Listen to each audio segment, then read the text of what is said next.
Welcome y'all to God's Saves, our channel. My name is Jim. My wife's name is Madge. She and I have been together for 60 years, and we have seen God's hand on us for that 60 years. And this is just an opportunity for me to share with you some of those saves that we have experienced at God's good hand. This one, it's born out of a mistake of mine, a huge mistake. And most of the time when I'm telling these stories, I think it grows out of that.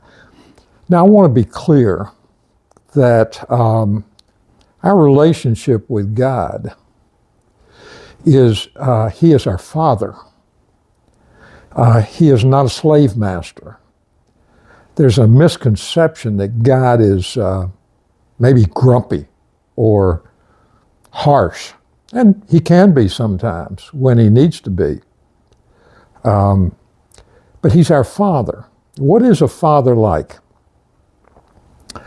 A good father loves his children, cares for his children, meets all their needs, and gives them some guidelines to live by. And if they don't go by those guidelines, sometimes he even has to discipline them for that. But it's always out of love. That's just where I want to start with this one. So back in the late 70s, I tried to go into business for myself. I was in my late 20s, and I tried to go into business for myself. I failed miserably. I was selling bolts and nuts and related material. It was at the wrong time. There was a recession going on. I did take a job as an insurance adjuster. I had been that before, going broke. And I just went back to doing that. I got a company car so I could sell my car. I sold my motorcycle. I sold my wife's car. We sold our house, and we were still just teetotally bankrupt. So I wrote to all my creditors, and I told them who I owed and exactly how much I owed to each one. It was an ugly, ugly picture, but I needed to do that.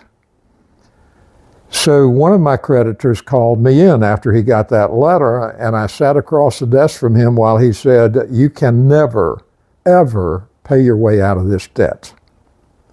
He said, "The only choice you have is to declare bankruptcy." And I said, "I can't declare bankruptcy.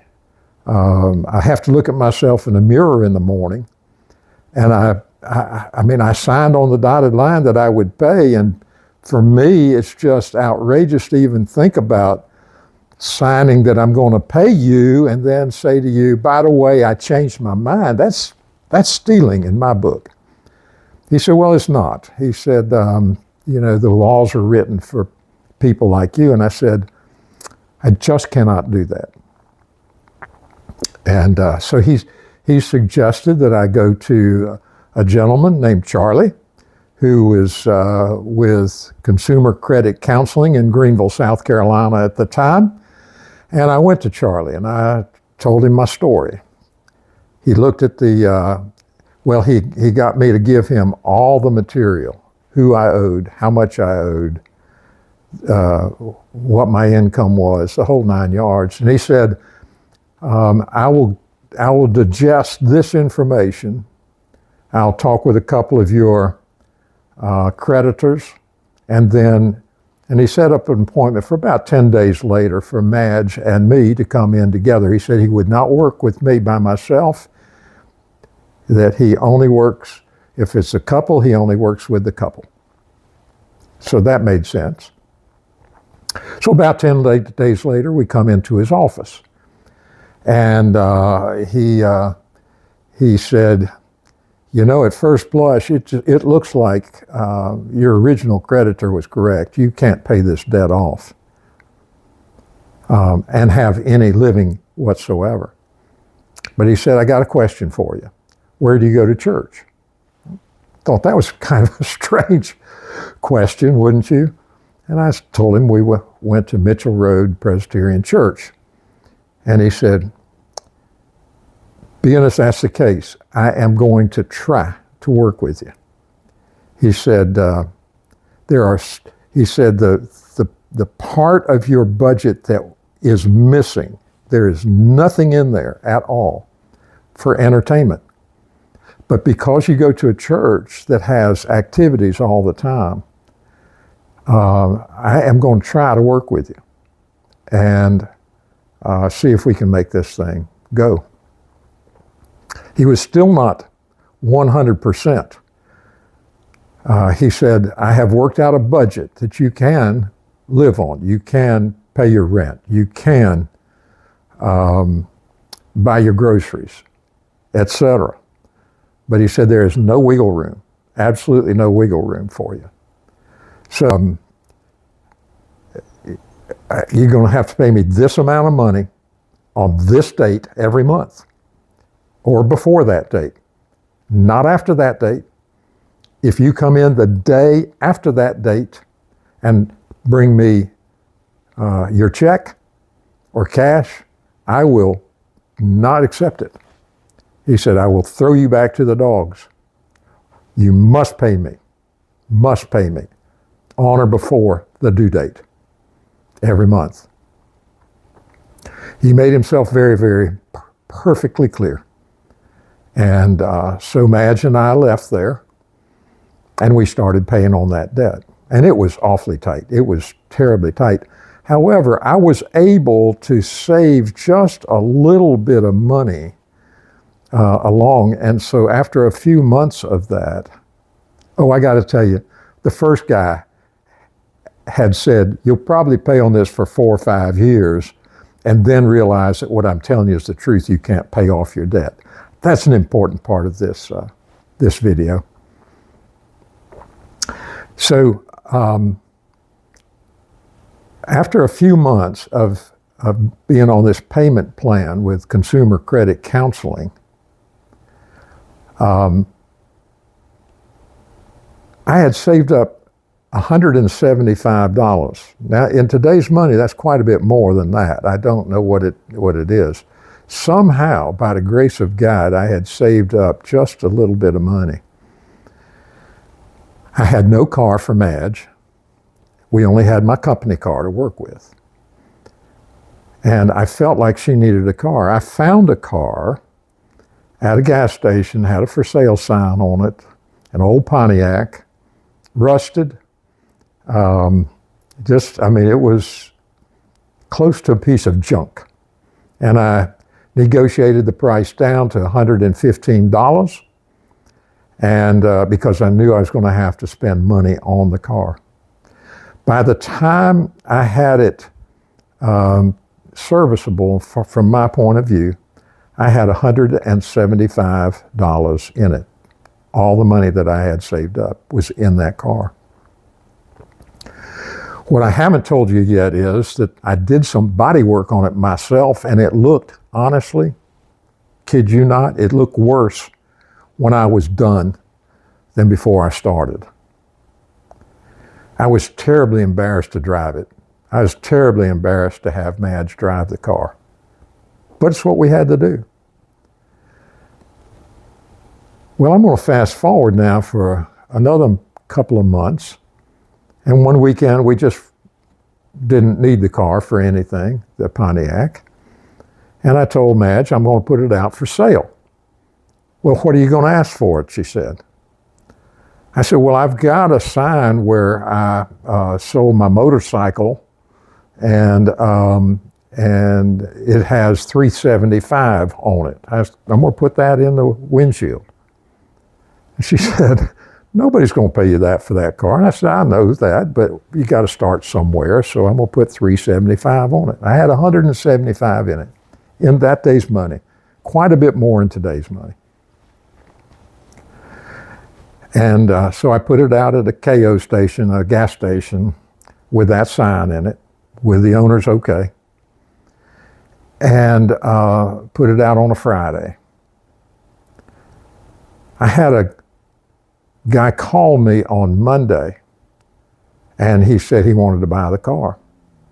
I mean, I want to buy the car. Maybe he wanted the motor out of it. It had a big motor in it. I don't know. And I said, well, I'll meet you and let you drive it. So I met him, let him drive it. And he counted out $375 cash to me right there. I was blown away, blown away. Now I've got $200 profit. Now I could take that $200 and I could go pay that on my huge debt. Or I can go look for another car. So I did the second. I went and looked for another car with that $200. And I bought one. I bought it from a dealer. It was on his old dog row, and which tells you all you need to know about the car.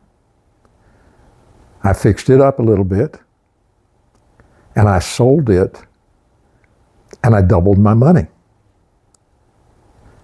And I went and bought another car, and I almost doubled my money on it. And then a guy that I worked with told me I needed to go see the sales manager at the Chevrolet store in Malden, South Carolina, and tell him that my friend had sent me there. Stu was his name.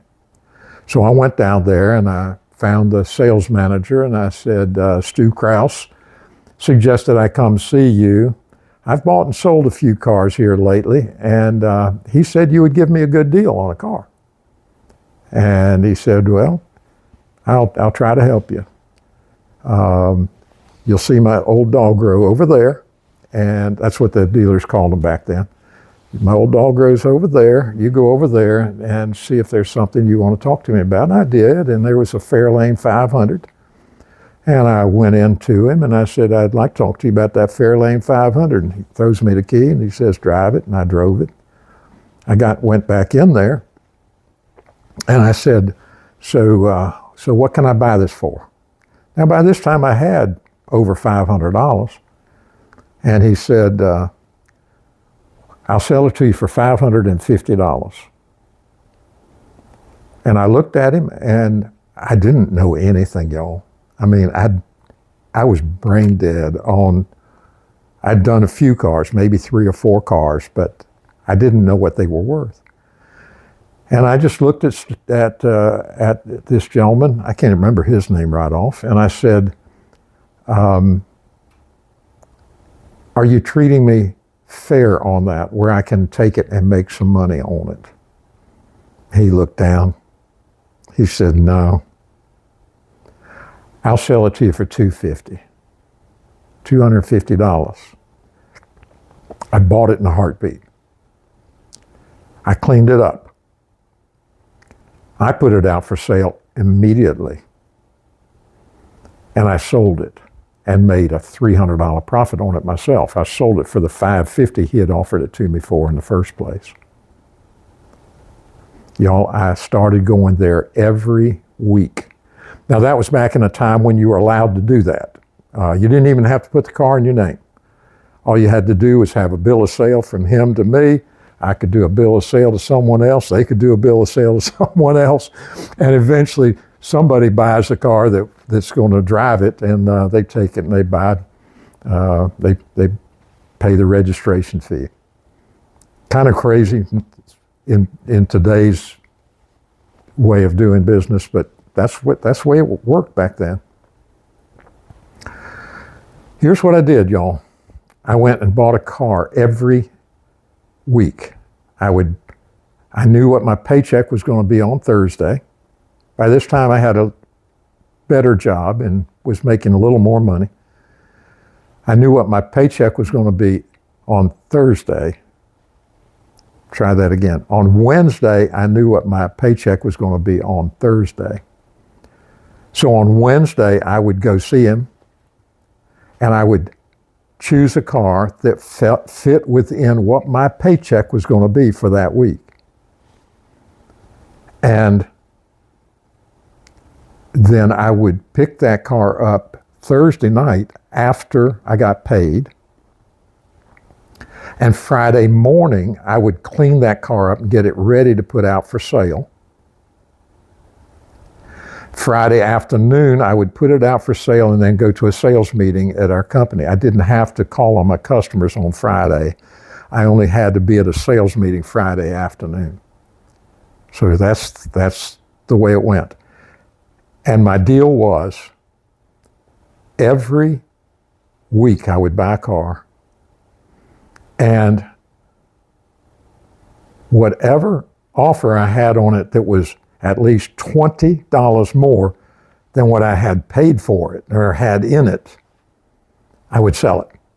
Only had to be $20 more. Now, most of the time it was way more than $20 more, but that was my deal to myself. We took enough money out of the profit on each car to where I could take the family out and get like a hamburger or something very cheap. Nothing, no nice restaurant. And then whatever was left out of that, I paid on the debt. Over and over and over again. Every week, I would pay a little more on the debt, depending on how much I made on that car. And y'all, the first guy had said you'll pay on it for 4 or 5 years and realize you can't pay your way out of debt. 4 years after I started paying off that huge debt that everybody said I could never pay off, I paid that debt off. I wrote the last check. And we had a little party at home. Our oldest daughter was barely old enough to get a clue what we were doing. Our son, that was 3 years younger than she, didn't have a clue what we were doing, but we still had a party, and we celebrated a net worth of $0. We had worked our way all the way up to where we had $0, and I was 32 years old.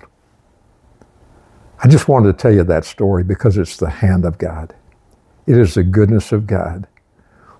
Why did Stu Krause tell me to go see this guy?